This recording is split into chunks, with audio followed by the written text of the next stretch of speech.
नमस्कार शेतकरी मित्रांनो, मी दिगंबर सूर्यवंशी वेलकम क्रॉप या कंपनीचा प्रतिनिधी। मी आलो आहे आज नांदूर या गावात कोबीचा प्लॉटवरती। जाणून घेऊया शेतकरी दादांकडनं की कोबीचा प्लॉट कसा राहिला। नमस्कार दादा। नमस्कार दादा, आपलं नाव सांगा। उत्तम जाधव, आपलं राहणार कुठले? राहणार नांदूर, जिल्हा पुणे। बरं दादा, मोबाईल नंबर सांगा तुमचा। Mobile number 9960871193।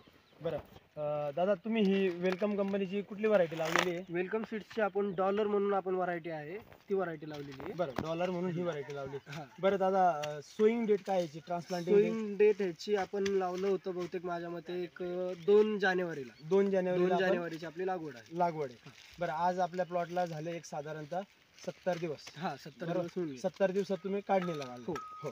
बरं दादा, मार्केटमध्ये तुम्ही जाता, कुठल्या मार्केटला विकता? मार्केटला आपण जुन्नर मार्केटला विकतो, इथं जुन्नर किंवा आपण नारायणगाव मार्केटला विकतो आपण। बरं मग त्या ठिकाणी रेट कसा मिळतो तुम्हाला? रेट सर बाकीच्या कोबीजपेक्षा आपल्या कोबीला भाव चांगलाच भेटतो। 1-2 रुपयाने? हां, 1-2 रुपयाने आपल्याला भाव चांगला भेटतो। चांगला मिळतो। बरं त्या ठिकाणी ही व्हरायटी तुम्हाला रोगाला कशी वाटली? रोगाला एकदम मस्त, रोगप्रतिकारक शक्ती याची एकदम भारी, चांगली। हां. आणि तुम्ही 10 दिवस प्लॉट लेट काढताय म्हणजे भावामुळे का? हां, भाव कमी असल्यामुळे आपण थोडंसं लेट काढताय।